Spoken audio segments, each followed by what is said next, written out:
At the dawn of creation. The origins of the text, known as Brahma Samhita, are lost in cosmic antiquity. According to Vedic tradition, these hymns of Brahma were recited or sung countless millennia ago by the first created being in the universe, just prior to the act of creation.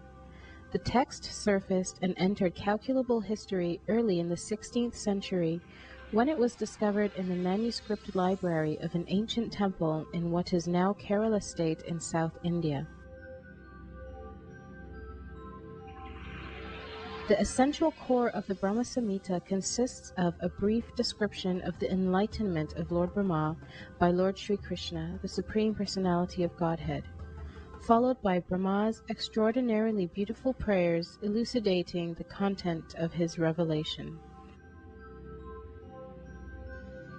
Out of 100, only the 5th chapter of this hymn was found, and this chapter is presenting the philosophical doctrine of Achintya Bheda Bheda Tattva, one and simultaneously different.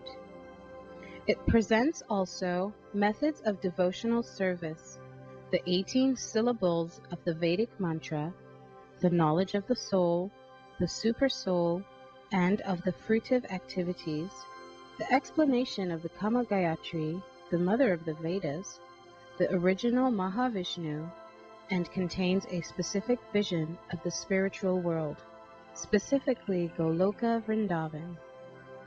There is nothing vague about Brahma's description of the Lord and his abode, no dim, nihilistic nothingness, no binding bright lights, no wispy, dreamy visions of harps and clouds. Rather, a vibrant, luminescent world in transcendental color, form, and sound, a sublimely variegated spiritual landscape populated by innumerable, blissful, eternally liberated souls, reveling in spiritual cognition, sensation, and emotion, all in relationship with the all-blissful, all-attractive personality of Godhead.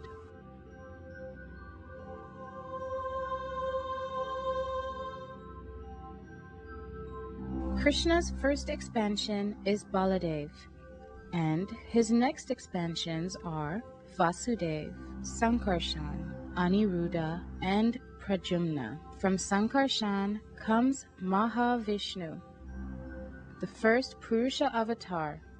He creates this material universe.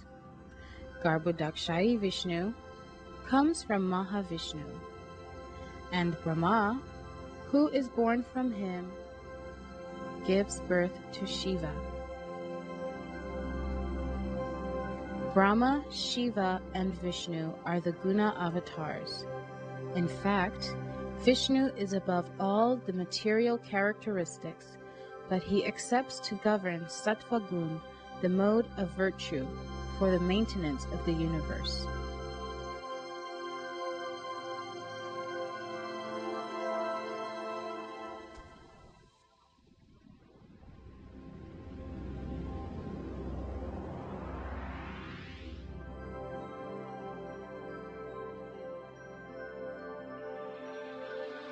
Sri Brahma Samhita. Krishna, who is known as Govinda, is the Supreme Godhead. He has an eternal, blissful, spiritual body. He is the origin of all. He has no other origin, and he is the prime cause of all causes. The super excellent station of Krishna, which is known as Gokula, has thousands of petals, and a corolla like that of a lotus sprouted from a part of his infinitary aspect, the whorl of the leaves being the actual abode of Krishna. The whorl of that transcendental lotus is the realm wherein dwells Krishna. It is a hexagonal figure, the abode of the indwelling, predominated, and predominating aspect of the Absolute. Like a diamond, the central supporting figure of self-luminous Krishna stands as the transcendental source of all potencies. The holy name, consisting of 18 transcendental letters, is manifested in a hexagonal figure with sixfold divisions. The whorl of that eternal realm, Gokula, is the hexagonal abode of Krishna. Its petals are the abodes of gopis, who are part and parcel of Krishna, to whom they are most lovingly devoted and are similar in essence. The petals shine beautifully like so many walls. The extended leaves of that lotus are the garden-like dham, spiritual abode of Sri Radhika, the most beloved of Krishna. There is a mysterious quadrangular place named Svetadvip surrounding the outskirts of Gokula. Svetadvip is divided into 4 parts on all sides. The abode of Vasudev, Sankarshan, Pradyumna, and Aniruddha are separately located in each of these 4 parts. These 4 divided abodes are enveloped by the fourfold human requirements such as piety, wealth, passion, and liberation, as also by the 4 Vedas, Rig, Sam, Yajur, and Atharva, which deal with the mantra and which are the basis of achievements of the fourfold mundane requirements. 10 tridents are fixed in the 10 directions, including the zenith and nadir. The 8 directions are decorated with the 8 jewels of Mahapadma, Padma, Shankha, Makara, Kachapa, Mukunda, Kunda, and Nila. There are 10 protectors of the 10 directions in the form of mantra. The associates of the hues of blue, yellow, red, and white, and the extraordinary potencies bearing the names of Vimala shine on all sides. The Lord of Gokula is the transcendental Supreme Godhead, the own self of eternal ecstasies. He is the superior of all superiors and is busily engaged in the enjoyments of the transcendental realm and has no association with his mundane potency. Krishna never consorts with his illusory energy. Still, her connection is not entirely cut off from the absolute truth. When he intends to create the material world, the amorous pastime in which he engages by consorting with his own spiritual potency, by casting his glance at the deluding energy in the shape of sending his time energy, is an auxiliary activity.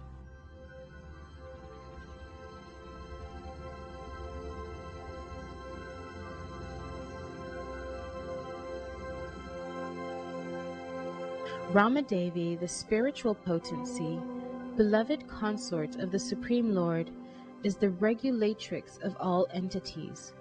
The divine plenary portion of Krishna creates the mundane world. At creation, there appears a divine halo of the nature of his own subjective portion.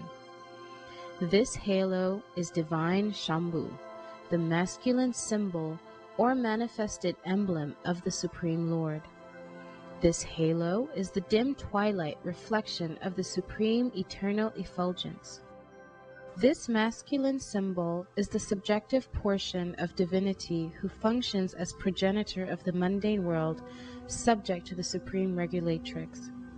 The conceiving potency in regard to mundane creation makes her appearance out of the supreme regulatrix. She is Maya, the limited non-absolute potency, the symbol of mundane feminine productivity. The intercourse of these two brings forth the faculty of perverted cognition, the reflection of the seed of the procreative desire of the Supreme Lord.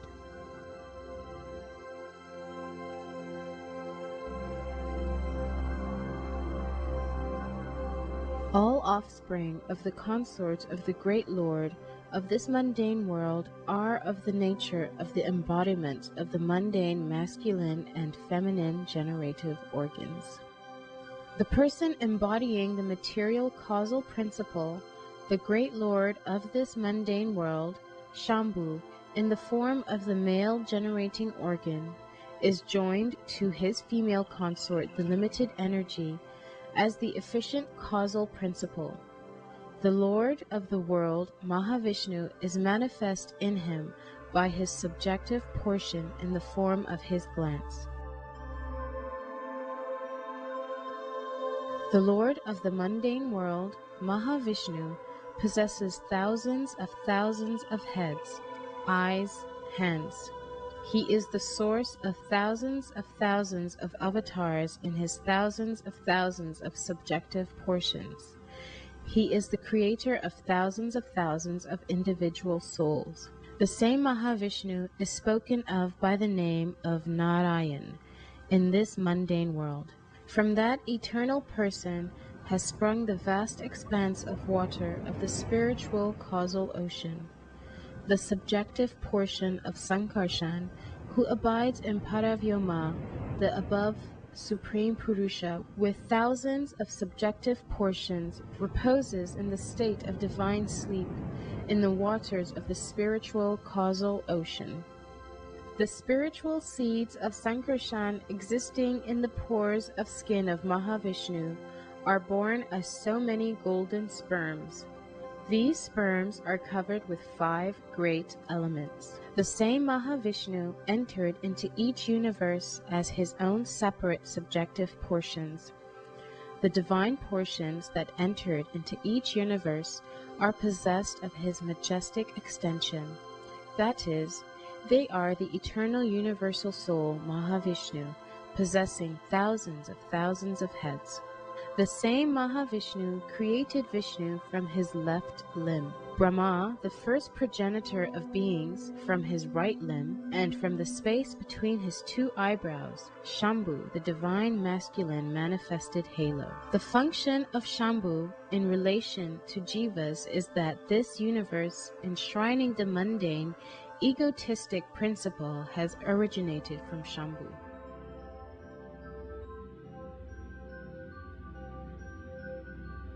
Thereupon, the same great personal Godhead, assuming the threefold forms of Vishnu, Prajapati, and Shambhu, entering into the mundane universe, plays the pastimes of preservation, creation, and destruction of this world. This pastime is contained in the mundane world. Hence, it being perverted, the Supreme Lord, identical with Mahavishnu, prefers to consort with the goddess Yoga Nidra, the constituent of his own spiritual potency, full of the ecstatic trance of eternal bliss appertaining to his own divine personality. When Vishnu, lying in the ocean of milk, wills to create this universe, a golden lotus springs from his navel pit. The golden lotus, with its stem, is the abode of Brahma, representing Brahmaloka or Satyaloka. Before their conglomeration, the primary elements, in their nascent state, remained originally separate entities. Non-application of the conglomerating process is the cause of their separate existence. Divine Mahavishnu, primal Godhead, through association with his own spiritual potency, moved Maya, and by the application of the conglomerating principle, created those different entities in their state of cooperation. And after that, he himself consorted with Yoga Nidra by way of his eternal dalliance with his spiritual potency. By conglomerating all those separate entities, he manifested the innumerable mundane universes, and himself entered into the inmost recess of every extended conglomerate. At that time, those jivas who had lain dormant during the cataclysm were awakened. The same jiva is eternal, and is for eternity, and without a beginning, joined to the Supreme Lord by the tie of an eternal kinship. He is transcendental spiritual potency. The divine lotus, which springs from the navel pit of Vishnu, is in every way related by the spiritual tie with all souls, and is the origin of 4-faced Brahma, versed in the 4 Vedas. On coming out of the lotus, Brahma, being guided by the divine potency, turned his mind to the act of creation under the impulse of previous impressions.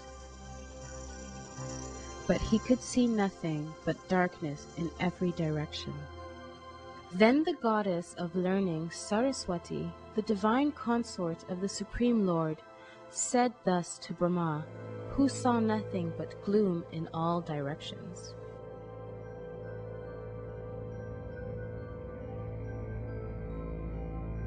O Brahma, this mantra, Klim Krishnaya Govindaya Gopi Jana Vallabhaya Svaha, will assuredly fulfill your heart's desire. O Brahma, do thou practice spiritual association by means of this mantra, then all your desires will be fulfilled.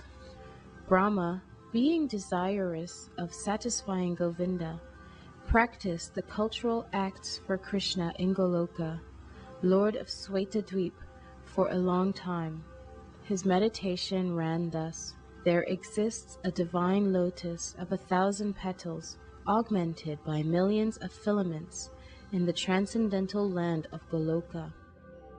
On its whorl there exists a great divine throne, on which is seated Sri Krishna, the form of eternal effulgence of transcendental bliss, playing on his divine flute, resonant with the divine sound, with his lotus mouth. He is worshipped by his amorous milkmaids, with their respective subjective portions and extensions, and also by his external energy, embodying all mundane qualities. Then Gayatri, mother of the Vedas, being made manifest, imparted by the divine sound of the flute of Sri Krishna, entered into the lotus mouth of Brahma, born from himself through his 8 ear holes. The lotus-born Brahma, having received the Gayatri, sprung from the flute song of Sri Krishna, attained the status of the twice-born, having been initiated by the supreme primal preceptor, Godhead himself.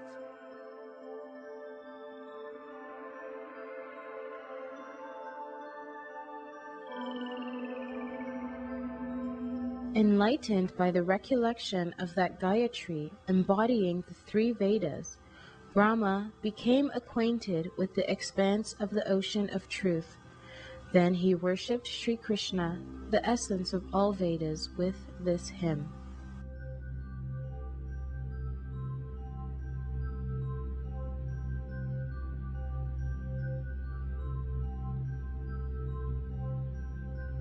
I worship Govinda, the primeval Lord, the first progenitor who is tending the cows, yielding all desire in abodes built with spiritual gems, surrounded by millions of purpose trees, always served with great reverence and affection by hundreds of thousands of Lakshmis or Gopis. I worship Govinda, the primeval Lord, who is adept in playing on his flute, with blooming eyes like lotus petals, with head decked with peacock's feather, with the figure of beauty, tinged with the hue of blue clouds, and his unique loveliness charming millions of cupids.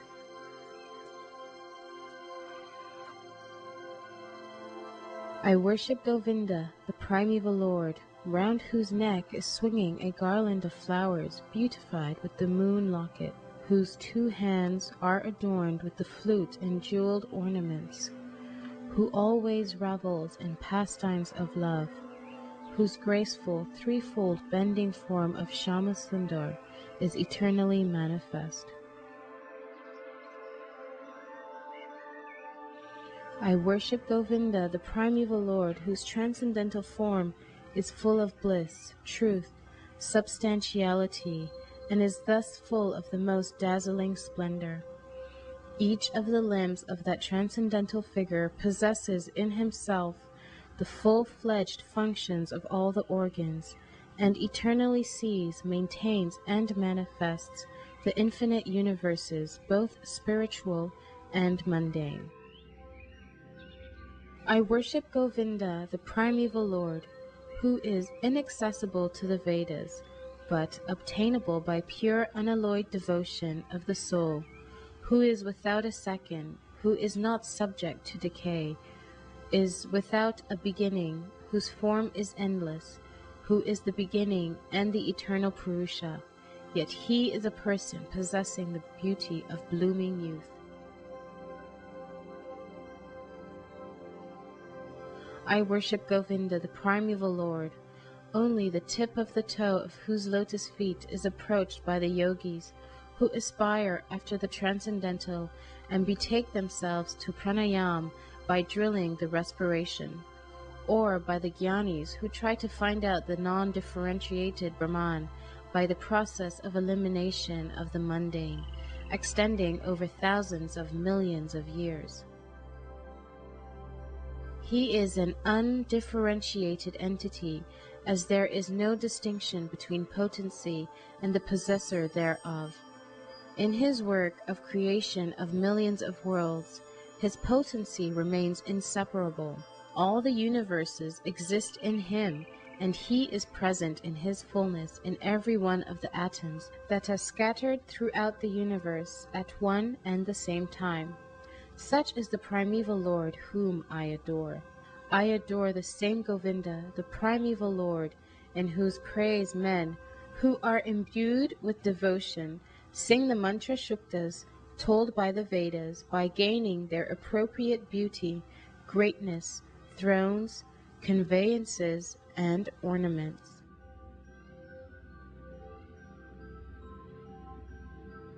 I worship Govinda, the primeval Lord, residing in his own realm, Goloka, with Radha, resembling his own spiritual figure, the embodiment of the ecstatic potency possessed of the 64 artistic activities, in the company of her confidants, embodiments of the extensions of her bodily form, permeated and vitalized by his ever blissful spiritual rasa.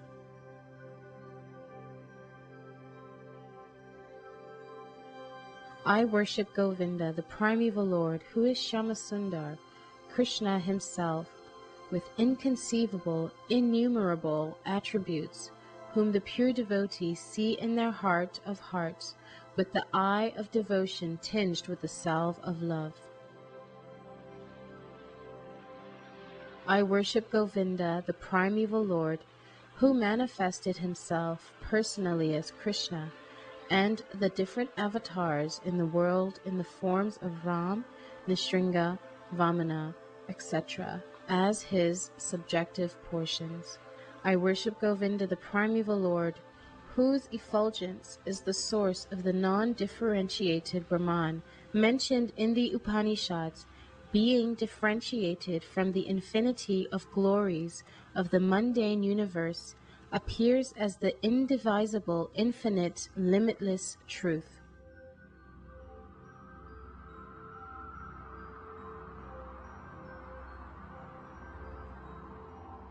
I worship Govinda, the primeval Lord, who is the absolute substantive principle, being the ultimate entity in the form of the support of all existence, whose external potency embodies the threefold mundane qualities, sattva, rajas, and tamas, and diffuses the Vedic knowledge regarding the mundane world. I worship Govinda, the primeval Lord, whose glory ever triumphantly dominates the mundane world by the activity of his own pastimes, being reflected in the mind of recollecting souls as the transcendental entity of ever blissful cognitive rasa. Lowest of all is located Devidam, mundane world. Next, above it, is Maheshdam, abode of Mahesh. Above Maheshdam is placed Haridam, abode of Hari, and above them all is located Krishna's own realm, named Goloka. I adore the primeval Lord Govinda, who has allotted their respective authorities to the rulers of those graded realms. The external potency Maya, who is of the nature of the shadow of the Chit potency, is worshipped by all people as Durga, the creating, preserving, and destroying agency for this mundane world. I adore the primeval Lord Govinda, in accordance with whose will Durga conducts herself. Just as milk is transformed into curd by the action of acids, but yet the effect curd is neither same as nor different from its cause, milk. So I adore the primeval Lord Govinda, of whom the state of Shambhu is a transformation for the performance of the work of destruction. The light of one candle being communicated to other candles, although it burns separately in them, is the same in its quality. I adore the primeval Lord Govinda, who exhibits himself equally in the same mobile manner in his various manifestations. I adore the primeval Lord Govinda, who, assuming his own great subjective form, who bears the name of Sesha, replete with the all-accommodating potency, and reposing in the causal ocean with the infinity of the world in the pores of his hair, enjoys creative sleep. Brahma and the other lords of the mundane worlds, appearing from the pores of hair of Mahavishnu, remain alive as long as the duration of one exhalation of the latter Mahavishnu. I adore the primeval Lord Govinda, of whose subjective personality Mahavishnu is the portion of portion. I adore the primeval Lord Govinda, from whom the separated subjective portion Brahma receives his power for the regulation of the mundane world, just as the sun manifests some portion of his own light in all the effulgent gems that bear the names of Surya Kanta.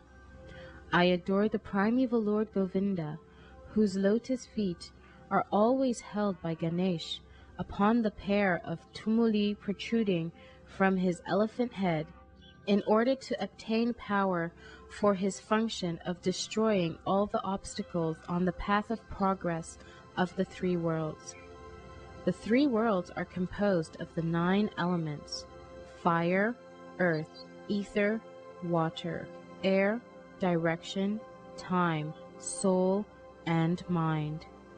I adore the primeval Lord Govinda, from whom they originate, in whom they exist, and into whom they enter at the time of the universal cataclysm. The sun, who is the king of all the planets, full of infinite effulgence, the image of the good soul, is as the eye of this world. I adore the primeval Lord Govinda, in pursuance of whose order the sun performs his journey, mounting the wheel of time. I adore the primeval Lord Govinda, by whose conferred power are maintained the manifested potencies that are found to exist of all virtues, all vices, the Vedas, the penances, and all jivas from Brahma to the meanest insect. I adore the primeval Lord Govinda, who burns up to their roots all fruitive activities of those who are imbued with devotion, and impartially ordains for each the due enjoyment of the fruits of one's activities. Of all those who walk in the path of work in accordance with the chain of their previously performed works, no less in the case of the tiny insect that bears the name Indragopa than in that of Indra, king of the Devas. I adore the primeval Lord Govinda, the meditators of whom, by meditating upon him under the sway of wrath, amorous passion, natural friendly love, fear, parental affection, delusion, reverence, and willing service, attain to bodily forms befitting the nature of their contemplation. I worship that transcendental seat known as Svetadvip, where as loving consorts, the Lakshmis in their unalloyed spiritual essence practice the amorous service of the Supreme Lord Krishna as their only lover, where every tree is a transcendental purpose tree, where the soil is the purpose gem, all the water is nectar, every word is a song, every gate is a dance, the flute is the favorite attendant, Effulgence is full of transcendental bliss, and the supreme spiritual entities are all enjoyable and tasty.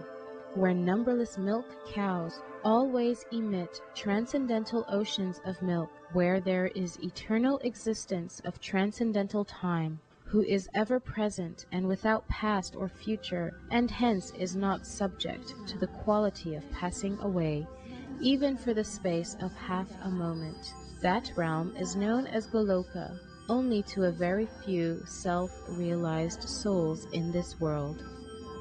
On hearing these hymns containing the essence of the truth, the Supreme Lord Krishna said to Brahma, Brahma, if you experience the inclination to create offspring by being endowed with the real knowledge of the glory of Godhead, listen, my beloved, from me to this science set forth in the following 5 shlokas.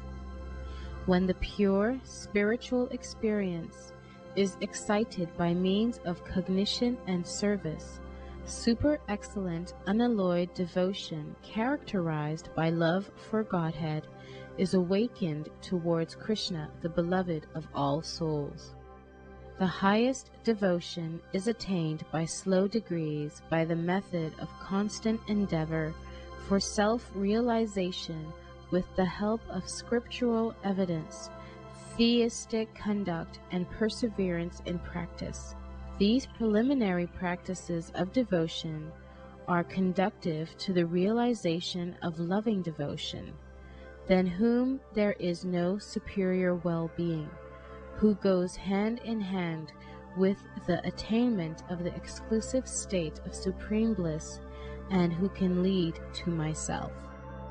Abandoning all meritorious performances, serve me with faith. The realization will correspond to the nature of one's faith. The people of the world act ceaselessly in pursuance of some ideal.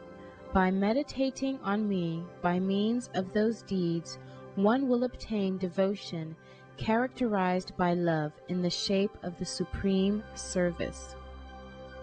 Listen, O Vidhi, I am the seed, the fundamental principle of this world of animate and inanimate objects. I am Pradhana, the substance of matter. I am Prakriti, material cause, and I am Purusha, efficient cause. This fiery energy that belongs specially to the Brahman that inheres in you has also been conferred by me. It is by bearing this fiery energy that you regulate this phenomenal world of animate and inanimate objects. Having received this supreme knowledge of Achintya Bheda Bheda, inconceivably one and simultaneously different, Brahma, the demiurge of this universe, became the first link of the disciplic succession, wearing his name, the Brahma Gaudiya Sampradaya.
Lakshmi Sahasrachatam Sambrama Sevamanam Govindam Purusham Aham Bhajami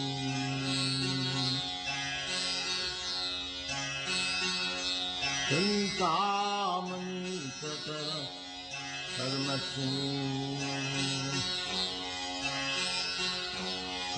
Parvipanakabhiti Sirabhirabhipalantam Lakshmi Sahasrasatatham Mama Sevamanam Govindam Purusham Tamaham Bhajami Vevam Kannantam Aravinda Dalayakapsam Vevam Kannantam Aravinda Dalayakapsam Barahavatam Samasitam Buddhasundaram Bhimam Kannantam Aravinda Dalayakapsam Barahavatam Samasitam Buddhasundaram Kannatpakoti Kamaniya Visesosobham Govindam Adi Purusham Tamaham Bhajami Govindam Adi Purusham Tamaham Bhajami Alola Chandra Kalasa Vanamala Vanchi Alola Chandra Kalasa